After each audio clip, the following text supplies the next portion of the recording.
오늘 우리에게 주시는 하나님의 말씀은 사도행전 10장 24절부터 33절까지 말씀이 되겠습니다. 신약성경 204쪽입니다. 사도행전 10장 24절부터 33절까지 말씀을 저와 여러분이 한 절씩 교독하십니다. 이튿날 가이사랴에 들어가니 고넬료가 그의 친척과 가까운 친구들을 모아 기다리더니 마침 베드로가 들어올 때에 고넬료가 맞아 발 앞에 엎드려 절하니 베드로가 일으켜 이르되 일어서라 나도 사람이라 하고 더불어 말하며 들어가 여러 사람이 모인 것을 보고 이르되 유대인으로서 이방인과 교제하며 가까이 하는 것이 위법인 줄은 너희도 알거니와 하나님께서 내게 지시하사 아무도 속되다 하거나 깨끗하지 않다 하지 말라 하시기로 부름을 사양하지 아니하고 왔노라. 묻노니 무슨 일로 나를 불렀느냐? 고넬료가 이르되 내가 나흘 전 이맘때까지 내 집에서 제9시 기도를 하는데 갑자기 한 사람이 빛날 옷을 입고 내 앞에 서서 말하되 고넬료야 하나님이 내 기도를 들으시고 내 구제를 기억하셨으니 사람을 요바에 보내어 베드로라 하는 시몬을 청하라. 그가 바닷가 무도장이 시몬의 집에 유숙하느니라 하시기로 내가 곧 당신에게 사람을 보내었는데 오셨으니 잘하였나이다. 이제 우리는 주께서 당신에게 명하신 모든 것을 듣고자 하여 다 하나님 앞에 있나이다. 아멘. 할렐루야. 네, 오늘 수요일 예배에 나오신 여러분들 위해 주님의 축복과 은혜가 함께하기를 간절히 바랍니다. 자, 오늘은 말씀 듣는 성도의 태도, 이런 제목으로 함께 은혜를 나누기를 원합니다. 사도행전 10장은 유대인과 이방인의 만남이 소개되는 그런 장입니다. 복음의 물줄기가 드디어 이방인에게로 향하는 첫 출발이 바로 이 사도행전 10장의 이야기입니다. 여기에 쓰임받은 두 사람이 있죠. 이방인의 대표격인 누구죠? 고넬료입니다. 그런 이달리아대 로마 군대의 백부장인 사람, 고넬료가 나오죠. 그는 엄격히 유대인이 아닌 로마인이고 이방인이에요. 두 번째는 유대인의 대표격인 누굽니까? 베드로가 소개됩니다. 자, 그런데 이 고넬료는 이방인임에도 불구하고 우리가 살펴봤듯이 10장 1절부터 앞부분에 보면 그는 기도하는 사람이었어요. 더더욱 그는 긍휼을 베푸는 구제를 많이 하는 사람이었어요. 그래서 하나님께서는 그의 기도와 구제를 기억하셨다 그랬어요. 그리고 하나님이 그를 기억하시고 그에게 하나님이 나타나신 거예요. 그래서 오늘 30절에도 그가 고넬료가 이야기하는 가운데 자기가 기도했던 상황을, 자기가 하나님을 만난 환상을 본 상황을 이야기하죠. 제9시에 내가 기도하는데 한 사람이 빛난 옷을 입고 내 앞에 서서 말씀하셨다. 한 사람이 빛난 옷을 입고 주석 같은 옷을 입고 그건 누굴까? 우리는 일반적으로 천사라고 말하지만 성경에 나오는 많은 천사 가운데 예수님을 그렇게 표현하는 경우가 많아요. 한 사람이 빛난 옷을 입고 내 앞에 서서 말씀하셨다. 너는 요바에 있는 베드로를 초청을 해서 말씀을 들으라는 겁니다. 베드로를 초청하라 너희 집에. 바로 그분은 고넬료를 찾아온 바로 예수 그리스도다. 우리가 그렇게 생각해 볼 수 있습니다. 자, 그런데 이렇게 요바에 있는 사람을 보내서 베드로를 초청하라 그럴 때 고넬료는 즉시 순종했다? 즉시 순종하지 않았다? 어려워요? 그런 즉시 순종하죠. 거기에 대해서 뭐 이유를 묻지 않습니다. 왜 베드로를 데려와야 됩니까? 왜 베드로를 초청해? 이렇게 묻지 않습니다. 또 지체하지도 않고 바로 종을 보내서, 요바는 가이사랴에서는 꽤 먼 거리예요. 거기에 2명의 종을 보내서 이 무도장이 시몬의 집에 거하고 있는 베드로를 초청하게 되죠. 그래서 그런 의미에서 보면은 고넬료는 순종의 사람이기도 해요. 역시 우리가 기도하고 구제하고 다 중요한데 주님이 내게 말씀하실 때 순종하는 사람이 지혜로운 사람이에요. 믿음의 사람이에요. 자, 그런가 하면 베드로도 역시 순종의 사람이죠. 베드로는 그가 살아가는 그 시대에 율법이나 전통에 얽매였던 그런 시대, 특히 유대인들은 말할 것도 없어요. 그런데 그런 율법과 전통에 얽매이지 않고 어떻게 해요? 참되신 하나님의 말씀, 살아계신 하나님의 말씀, 그 성령의 음성에 지체 없이 순종했다는 거죠. 그래서 베드로를 찾아온 고넬료의 사람들을 봤을 때 결국 그들을 초청을 받아들이고 수락하고 그들과 함께 고넬료의 집에 찾아오는 장면이 오늘 본문의 이야기잖아요. 그래서 우리는 오늘 본문에서 순종하는 두 사람의 모습을 볼 수 있는 거예요. 자, 베드로는 기도 시간에 환상을 보았어요. 자, 그런데 그 환상의 내용은 여러분이 이미 알다시피 보자기 하나가 내려오는데 그 보자기에 어떤 음식이 들어서 정결한 음식, 부정한 음식, 부정한 음식, 먹을 수 없는 부정한 음식이 그 보자기에 담겨서 내려오는 거예요. 지금 베드로는 배고픈데, 근데 그걸 먹으라는 거예요. 그 정결한 유대인들은 그 부정한 음식을 먹을 수가 없는 거예요. 더구나 율법과 전통에 얽매인 베드로가 어떻게 그걸 먹겠어요? 그런데 그는 하나님의 말씀을 우선시했다. 처음에는 당황했고 그가 갈등했지만 그는 성령의 음성 앞에 지체 없이 결국 순종하게 되죠. 그래서 고넬료의 초청을 그는 받아들이게 되는 거예요. 사람이 지금까지 살아오던 자기 고집, 자기의 어떤 관습, 자기의 생각, 자기의 전통, 이거를 버린다는 게 쉽지 않다는 거예요. 쉽지 않다. 그렇죠? 그래서 우리가 늘 이렇게 어려운 게 그런 거예요. 그러니까 우리는 늘 어릴 때부터 이렇게 전도도 해봤고 또 이렇게 전도하도록 교인들을 내보냈지만 늘 전도하러 내보낼 때는 우리가 저도 이렇게 많이 배우고 또 그렇게 교인들에게 시켰어요. 전도할 때는 세 가지를 자랑해라. 하나님을 자랑하고, 두 번째는 목사님을 자랑하고, 세 번째는 우리 교회를 자랑. 우리 교회는 역사가 있는 교회고 훌륭한 분들이 많이 출석하는 교회고 우리 교회는 시장님도 있고 도지사도 나온다. 이런 걸 자랑해라 말이야. 이렇게. 그러면 사람들이 그 교회가 뭔지 모르지만 도지사도 나온대, 장관도 나오고 총장도 나온대. 그럼 묻지도 않고 그게 올 거 아니냐 말이야. 이렇게 교회를 자랑. 또 큰 건물, 많은 교인, 많은 재정, 이런 걸 자랑하라. 우리 교회가 또 얼마나 좋은 일을 많이 하는지 그런 걸 자랑하면 사람들이 그런 교회도 있느냐고 놀래서. 근데 이제 우리는 거기에 익숙하다는 거예요. 우리 예수분교회 오세요. 예수분교회 참 좋은 교회예요. 이렇게 말하긴 좋은데 이 붕어빵을 누가 주느냐? 그 예수님이 주시는 거예요. 예수님의 사랑이 담긴 붕어빵이. 이렇게 말을 하면 그게 어색하다는. 왜 그렇게 말하지? 예수분교회가 주는 거지. 어떻게 예수님이 주는 거야? 이렇게 우리는 그 익숙한 게 편하다는 거예요. 자, 그러나 오늘 마찬가지. 이제 우리는 예수님이 오늘도 살아 역사하시고 우리가 인간적으로 스스로 소개하지 않아도 주님이 그로 하여금 복음의 문을 스스로 열도록 역사하시는 분이 주님이시라면 우리는 교회보다도 목사보다도 예수님을 더 드높여야 되겠다. 예수님께 영광을 돌려야 되겠다. 그런 거죠. 그런 거죠. 예수님을 전하는 게 중요하지 교회를 소개하는 것은 그건 그렇게 중요하지 않다. 이걸 이제 받아들이기가 우리도 참 이 처음에 거부감이 많은 거예요. 왜 그걸 꼭 저렇게 해야 되지? 그런 거죠. 오늘 베드로도 마찬가지. 자기는 알기에 부정한 건 먹을 수 없는 건데 왜 주님은 저걸 먹으라고 자꾸 말씀하시지? 분명히 내 귀에 3번이나 말씀하시는데 이게 참 받아들이기 어려운 거예요. 그래서 베드로는 그 갈등을 나중에 사람들에게 뭐라고 설명합니까? 자, 28절 29절 다시 한번 읽어보죠. 28절 29절입니다. 시작.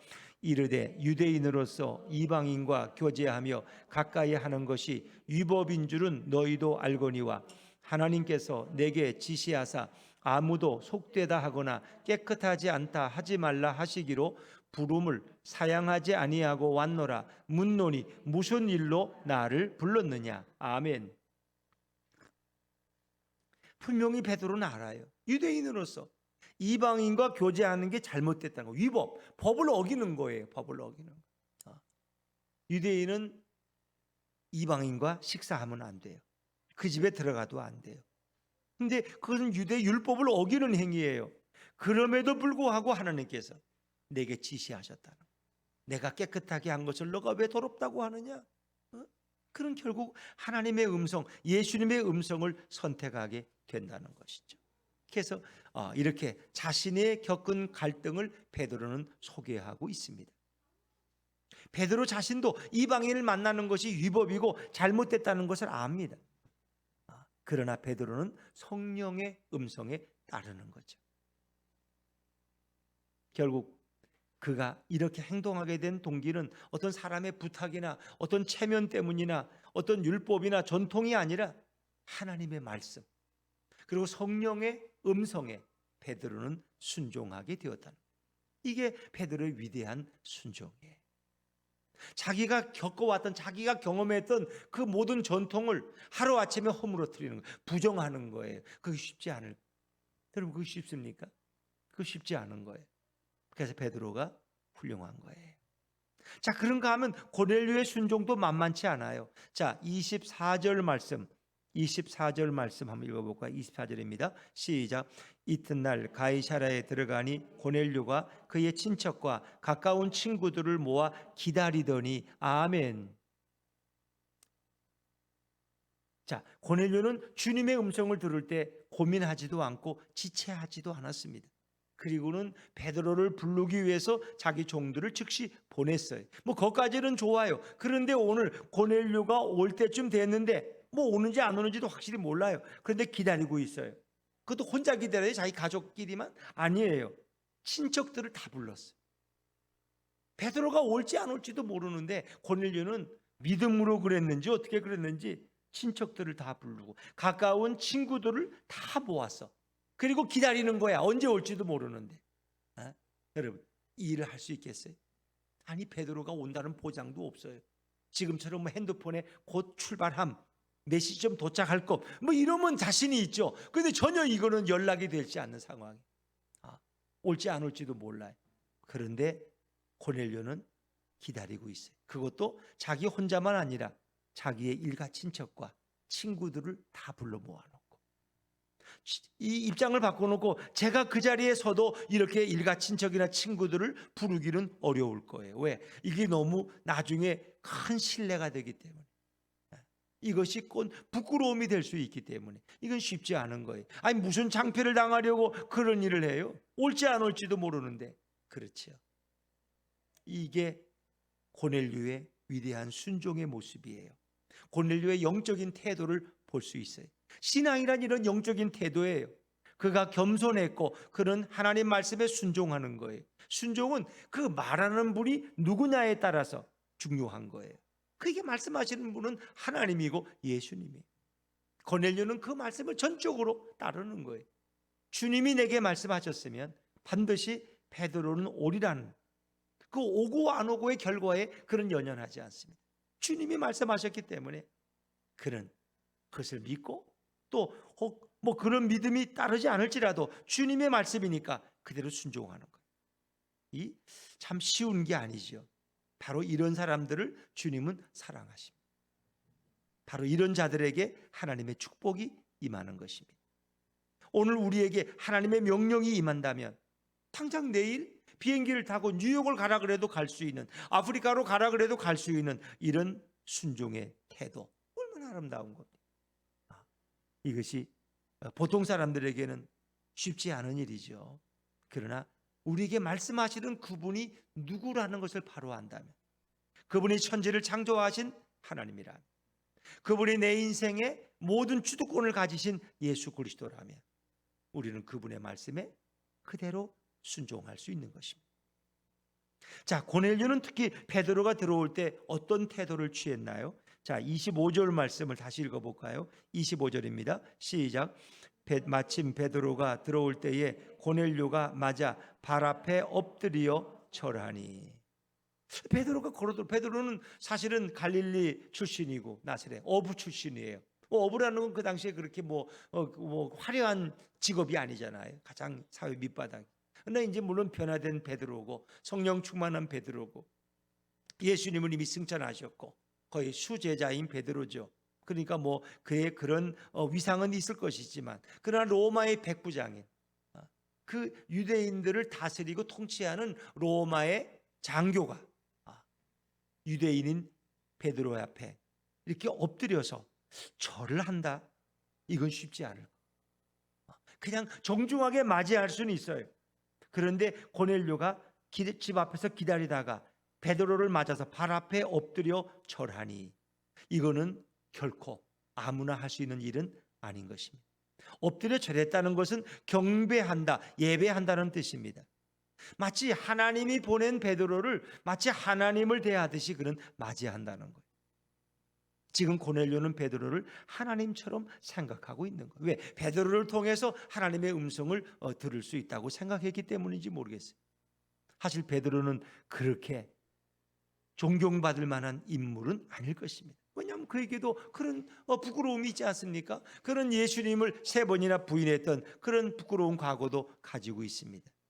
자, 그러나 고넬료는 베드로를 하나님의 사람으로 인정하고 그를 막기 위해서 마치 하나님 앞에 있듯이 그렇게 그는 고백하고 있는 것입니다.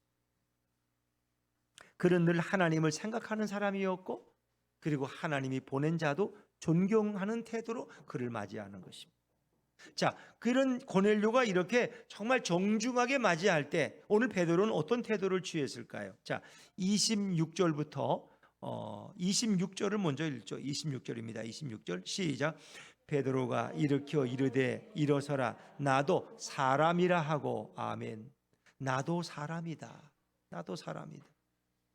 자, 여러분 우리는 베드로의 또 다른 면을 발견할 수 있습니다. 자, 어찌 보면 고넬료의 가족은 자신에게 모든 영광과 존귀와 이 모든 것을 다 돌리는 거예요. 마치 하나님을 맞이하듯이 결국 자기를 맞이하는 거예요. 자, 그런데 오늘 베드로는 이것이 얼마나 위험한 일이라는 걸 알았어요. 그걸 단호히 거절하는 거예요. 오늘 베드로는 나도 사람이다. 나도 당신들과 똑같은 사람이라는 것입니다. 나를 신처럼 여기지 말라는 것입니다. 이럴 때 베드로도 할 말이 있어요. 뭐 내가 그렇게 하라고 시켰나? 자기가 좋아서 하는 걸 남들 어떻게? 그렇다고 내가 뭐 그걸 또 굳이 뭐 그렇게 또 하기도 그렇고 그냥 멋쩍어서 그냥 있었다고 이럴 수도 있죠. 그러나 베드로는 단호히 일어나라. 나도 사람이다. 그런 지체하지 않고 자신이 연약한 인간임을 밝히는 것입니다. 나도 사람이다. 나도 사람이다. 자, 여러분 사람들은 어떻습니까? 높은 자리, 또 많은 권력, 또 많은 물질을 갖게 되면 처음에는 나도 사람이라고 말합니다. 그런데 그 다음에 어떻게 해요? 나는 신이다라는 태도로 변질될 수 있어요. 뭐 자신을 진짜 신이라고 말하지는 않지만 마치 신과 방불한 사람이라고, 나는 뭔가 이 보통 사람과는 좀 특별한 존재라고 이렇게 생각하고 이렇게 말할 수 있어요. 나는 좀 특별한 사람이고 나는 특별 대우를 받을 자격이 있어 라고 생각할 수 있어요. 그러나 우리는 주님께 돌아가야 될 영광을 내가 가로채서는 안 된다는 것입니다. 그러니까 사도행전을 보면은 헤로드 왕이 나와요. 팔레스타인을 통치하는 헤로드 왕이 어느 날 이렇게 말을 타고 지나 행렬을 하는데 그 어떤 아처 많은 사람들이 그 헤롯을 보고 오, 신이시다, 하나님이시다 이렇게 헤로드 왕을 보고 찬사를 보냅니다. 근데 헤롯은 그것을 만류하지 않아요. 그는 뭐 이두메인이고 이방인이니까. 근데 하나님이 어떻게 하십니까? 그 헤롯을 쳤어요. 그래서 그의 등에 충이 생겨가지고 이 충이 그의 등을 갉아먹어서 결국 그는 죽습니다. 그러니까 하나님의 영광을 가로채는 것이 얼마나 무서운 것인가. 우리는 적당히 그냥 거기에 이렇게 그냥 만류하지 않고 거절하지 않고 뭐 그냥 이렇게 넘어가려고 그래요. 사람들이 나한테 그렇게 생각하는 걸 남들 어떡하란 말이야 하고 핑계도 있죠. 그러나 우리는 단호히 그것을 거절해야 된다. 나도 사람이다. 이건 베드로의 참 훌륭한 인격적인 모습이죠. 우리가 할 수 있는 말은 뭐예요? 나도 죄인입니다. 나는 구원받은 죄인에 불과합니다. 내 안에 선한 것이 아무것도 없습니다. 마치 세리의 고백처럼 이것이 주님을 앞에 바로 설 수 있는 성도의 자세라고 할 수 있죠. 또 오늘 말씀에서 전통과 율법보다 하나님의 살아있는 말씀이 항상 우선한다는 사실을 우리는 깨달을 수 있어요. 여러분 전통과 율법이라고 무조건 나쁜 것은 아닙니다. 그러나 그 전통과 율법이 반복되고 습관적인 종교 행위가 될 때는 거기에 생명력을 잃어버릴 수 있다는 것입니다. 껍데기만 남는 거예요. 거기에 진정 하나님이 계시지 않고 예수가 없다는 거예요. 그들은 껍데기만 붙들고 그 문자인 율법만 암송하면서 마치 하나님을 독점하듯이 바리새인과 서기관들은 착각에 빠진 것입니다. 그래서 전통과 율법은 처음에는 좋은 의도로 시작됐지만 역사를 거듭하면서 생명력이 사라지고 껍데기만 남게 된다는 거예요. 이것이 큰 위험인 것이죠. 어떤 맹인이 한밤중에 사람들이 자기를 피해가도록 부딪히지 않도록 등잔에 불을 켜가지고 길을 걸어가며 그런데 밤 어두운 길에 걸어가다가 뭔가 사람하고 부딪혔어요. 그리고 넘어졌어요. 일어나서 이 맹인이 시각장애인이 하는 말이 여보시오 당신도 맹인이요? 아니 나 맹인 아니요. 아니 눈뜬 사람이 내 등잔이 안 보여? 이 등불도 안 보여서 나한테 부딪히단 말이에요? 충돌했단 말이에요? 나는 안 보이는 시각장애인이니까 어쩔 수 없지만 그랬더니 그 사람이 뭐래? 여보시오 당신이 들고 있는 등잔불은 이미 진작 꺼져버렸어. 자기가 들고 있는 등불이 꺼진 줄도 모르고 자기가 등불을 들고 가니까 아무도 자기를 피해가겠지, 부딪히는 사람이 없겠지, 한밤중에라도 깜깜해도 이렇게 생각한 거예요. 사람들은 뭔가 이런 미련이 있어요. 내가 신앙생활 한지 경력이 얼마나 되는데, 그렇죠? 적어도 나는 다른 건 몰라도 내가 천국은 가고 예수의 생명이 내게 있겠지, 나는 이미 구원받은 사람이겠지 라고 생각할 수 있지만 때로는 내 안에 생명력을 잃어버리고 예수 없이 살아가는 삶이라면 얼마나 비극적이겠어요. 이것이 율법과 전통의 약점이고 위험이라는. 그래서 오늘 베드로는 그 율법과 전통을 내려놓고 하나님의 살아계신 말씀에 순종하고 성령의 음성에 무릎을 꿇게 되죠. 바리새인과 서기관들이 범한 잘못들이 다 그런 거예요. 그들은 앉아서 하는 일이 성경을 연구하는 거예요. 성경의 역사를 연구하고 성경의 뜻이 어떤 것인지 이거를 연구하는 사람이 이 율법사들이에요. 그런데 그들 속에 하나님이 없었고 그들 속에 생명이 없었다는 거예요. 그래서 예수님이 그들을 볼 때 너무나 안타까워하는 거예요. 너무나 안타까워. 자칫하면은 우리 가운데 이런 예수를 잃어버리고 생명을 잃어버릴 수 있다. 그리고 그냥 종교적인 행위, 오늘도 헌금하고 봉사하고 예배 드렸어 1시간, 이것으로 내 생명이 늘 유지된다고 착각에 빠질 수도 있다는 거예요. 그러나 우리는 늘 매일마다 새롭게 주님의 음성에 귀를 기울여. 오늘 성령이 내게 뭐라고 말씀하시는지 우리 예민한 귀를 가지고 그 말씀 앞에 마음을 열고 겸손하게 주님 말씀하십시오, 종이 듣겠나이다. 그게 우리에게 늘 있어야 돼. 주님 말씀하십시오. 오늘도 내게 말씀하시는 주님을 찬양합니다. 주님 내게 말씀하십시오. 제가 잘못한 것이 있으면, 제가 잘못 이해하는 것이 있으면 제게 말씀해 주십시오. 제가 순종하겠습니다. 이것이 겸손한 성도의 태도다는 것입니다.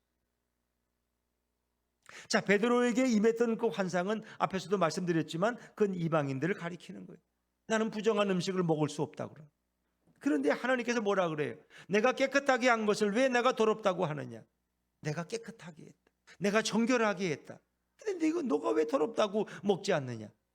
그 얘기는 바꿔 말하면 예수님께서 내가 이미 이방인들을 용서했다는 거예요. 부정한 것을 상징하는 게 이방인들이거든, 유대인이 아닌. 내가 그 더러운 이방인들을 이미 용서했고 내가 그들의 죄를 씻기 위해서 내가 십자가에 죽었다가 부활했다. 나는 그들을 나의 자녀로 이미 받아들였다는 거예요. 그러니까 너는 얼마든지 이방인을 만나서 복음을 증거하고 그들과 교제할 수 있다는 것입니다. 예수 그리스도의 십자가는 유대인만을 위한 것이 아니라 모든 만민을 위한 것이고 이방인까지 위한 것이라는 의미를 우리에게 주고 있는 거죠. 베드로와 고넬료의 더 훌륭한 면을 찾는다면 둘 다 동시에 하나님의 음성을 듣고 환상을 보았을 때 그들이 둘 다 동일하게 순종했다는 거예요. 자, 그런데 오늘 고넬료는 왜 베드로를 초청하라는지 이유를 몰랐고 오늘 베드로는 기도하다가 환상을 보고 그 보자기에 부정한 것을 보았고 베드로가 초청한 사람들이 자기의 온 것을 알았지만 자기가 왜 고넬료의 집에 가야 되는지 그 이유를 잘 몰랐어요. 하나님이 도대체 어떤 일을 행하시려고 나보고 고넬료의 집을 방문하라고 하는지 이유를 잘 몰랐어요. 자, 우리 29절 말씀을 건너뛰어서 읽어볼까요? 29절입니다. 29절 시작. 부름을 사양하지 아니하고 왔노라. 묻노니 무슨 일로 나를 불렀느냐. 이건 베드로가 고넬료에게 하는 말이에요. 당신이 무슨 일로 나를 불렀느냐? 왜 사람을 오라고 그랬느냐 말이에요. 이 베드로가 고넬료에게 질문하는 거예요. 왜? 베드로는 솔직히 몰랐어요. 내가 왜 고넬료의 집에 가서 무슨 일을 해야 될지 몰라.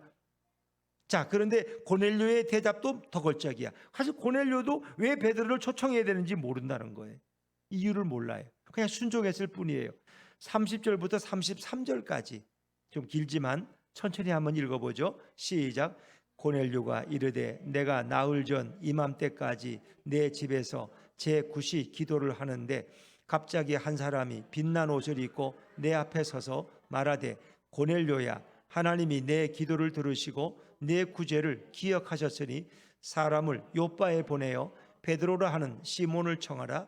그가 바닷가 무두장이 시몬의 집에 유숙하느니라 하시기로 내가 곧 당신에게 사람을 보내었는데 오셨으니 잘하였나이다. 이제 우리는 주께서 당신에게 명하신 모든 것을 듣고자 하여 다 하나님 앞에 있나이다. 아멘. 그랬습니다. 자, 이것이 고넬료의 대답의 전부입니다. 이렇게 주님이 말씀하셔서 내가 당신을 우리 집에 초청을 했습니다.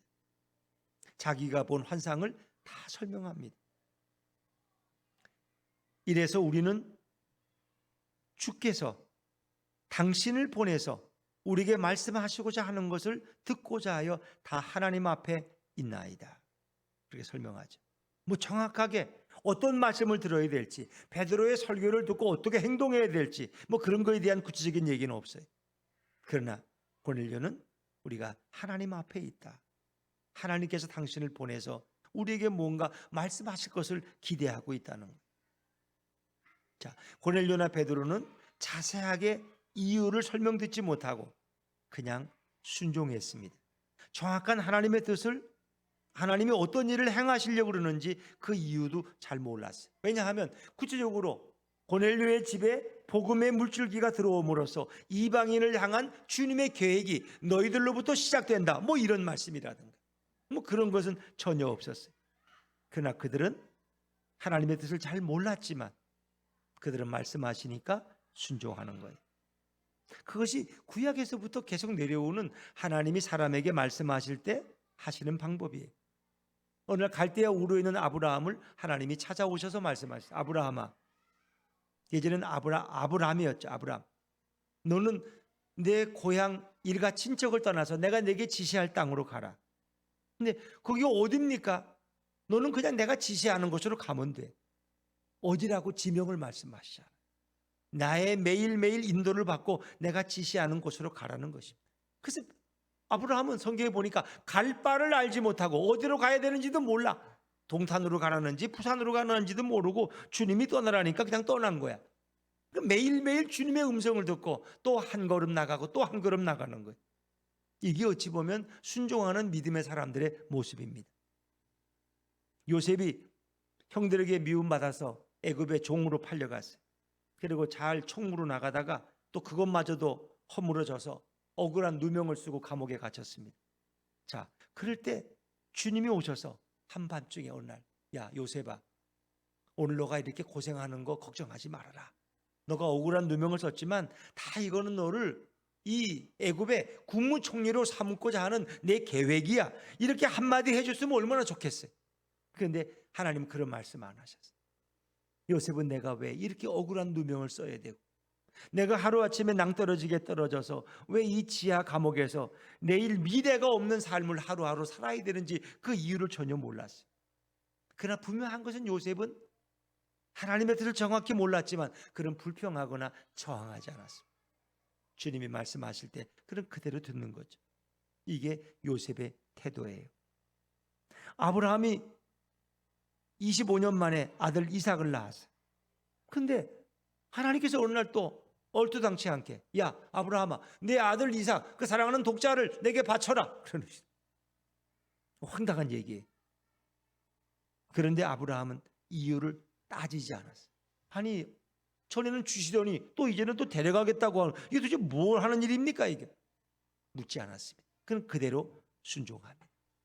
아브라함이 아들 독자를 바친다. 그것은 하나님이 외아들 예수 그리스도를 인류의 죄를 위해서 이 땅에 내려보내시고 그를 십자가에 내어놓는 것과 똑같은 상징적인 예표가 되는 것이죠. 그러나 아브라함은 거기에 대해서 하나님께 의문을 제기하지 않았어요. 그것이 당황스러웠고 물론 갈등의 시간이었겠죠. 그러나 그 다음날 이른 아침 아브라함은 일찍 일어나서 종 한 사람을 데리고 그리고 이삭을 데리고 모리아 산으로 가는 거예요. 어찌 보면 하나님의 방법은 되게 다 그런 거예요. 예수님이 예루살렘 성에 입성하실 때 베단이라는 곳에 왔을 때 제자들에게 말씀하세요. 저 건너편에 가면은 나귀 한 마리가 메어져 있는데 그 나귀를 끌고 와라. 그러니까 남의 집 나귀를 그냥 가져오면 이게 되겠어요? 안 되지. 그래서 제자들이 아니 주인이 왜 끌고 가냐 그러면 뭐라고 대답해야 됩니까? 그랬어요. 그들이 뭐라 그래요? 주가 쓰시겠다 하라. 주가 쓰시겠다 하라. 주가. 자, 제자들은 가서 그냥 순종하는 거예요. 그냥 순종하는. 자, 주님이 일하시는 방법은 바로 이와 같다 하는 것입니다. 이것이 바로 순종입니다. 우리는 모든 것이 다 이해가 되지 않아도, 모든 게 다 깨달아지지 않아도 주님이 말씀하시면 순종하는 것이 진정한 믿음인 것입니다. 그래서 사도행전 10장을 통해서 고넬료와 베드로의 만남이 이루어지고 복음의 물줄기가 유대인으로부터 이방인에게 향하는 놀라운 역사가 구체적으로 시작되게 되는 것입니다. 그들은 순종하기 어려운 상황이었어요. 고넬료의 입장에서 보더라도 유대인인 베드로를 집 안으로 들여들여서 뭘 이렇게 한다는 것이 쉬운 일이 아니었어요. 또 베드로도 그것은 결코 쉬운 결정이 아니었어요. 율법과 전통에 의하면 이방인에게는 갈 수가 없어요. 왜? 그들은 부정한 자들이기 때문에. 그러나 주님의 말씀 앞에 그 모든 자기의 알고 있는 상식을 깨트리고 고집을 내려놓고 전통과 문화를 깨트리고 그리고 성령의 음성에 순종했던 그런 삶이 있었기 때문에 새로운 역사가 시작될 수 있었던 거예요. 저는 마틴 루터가 종교개혁을 일으킬 때 그것은 천주교라고 부르는 그 당시 그게 기독교죠. 그 오랜 1000년이 넘는 그 천주교의 역사 속에서 뭔가 새로운 개혁을 한다는 건 어려운 거예요. 그 교황에게 저항한다는 것은 어려운 거예요. 교황의 권위라는 것은 지금 우리가 상상할 수 없는 거예요. 그건 왕보다 더한 권위예요. 왕들도 교황 앞에 와서 사죄를 하고 눈물을 흘려야 돼. 속죄를 하고. 그런데 그는 그 잘못된 것을 깨달아질 때, 성령이 말씀하실 때 그는 의인은 믿음으로 말미암아 살리라. 그리고 독일의 피텐베르크 신학교의 정문 앞에 그는 95개조의 그 반박문을 써서 그걸 붙이죠. 우리가 구원받는 것은 믿음으로 구원받는 것이지 다른 것으로 구원받는 게 아니라는. 그렇기 때문에 그런 잘못된 전통에 대한 저항이 있었기 때문에 새로운 성령운동, 복음운동이 일어날 수 있었고 그 오래된 역사의 전통에 얽매인 그 껍질을 깨고 새로운 복음이 탄생할 수 있었던 거죠. 또 그 당시에 천주교라는 것은 타락의 실체예요. 타락의 실체. 그래서 많은 자산을 가지고 권력을 누리면서 수많은 부를 축적하고 그리고 신부들은 타락해서 그때부터 이미 고아원이 생겼다는 거 아닙니까? 왜 고아원이 생겼어요? 신부와 수녀 사이에 아이를 낳으니까 그 아이는 부모가 없어. 신부가 아버지라고 말할 수도 없고 수녀가 어머니라고 할 수도 없고. 그래서 고아원이 생긴 거야. 걔들은 거기 다 보내져서 거기서 양육되는. 그래서 천주교가 늘 고아원의 출발이 시작이 먼저죠. 그런 그들의 잘못된 타락한 그 시대의 천주교의 모습 속에서 물건과 모든 권력을 다 소유한 그런 상황 속에서 정말 마틴 루터는 모든 전통을 깨버리고 그리고 새로운 복음의 역사를 일으켰던 것이 종교개혁운동이죠. 많은 핍박이 있었죠. 그러나 그 핍박을 뚫고 생명의 역사에 동참했던 그런 믿음의 사람들이 있었기 때문에 오늘날 말씀이 중심이 된 개신교가, 기독교가 존재할 수 있게 되는 거죠. 그렇습니다. 적어도 우리 예수품 교회는 기성 교회가 뭐 다 틀리다는 것이 아니라 뭔가 그 가운데서도 주님이 말씀하시는 바가 뭘, 주님이 주인된 교회의 모습이 어떤 것일까, 주님이 기뻐하는 교회란 어떤 것일까, 그걸 고민하면서 오늘도 주님의 말씀 앞에 순종하며 나아가는 그런 예수품 교회와 성도들이 될 수 있기를 주의 이름으로 축원합니다. 기도하겠습니다.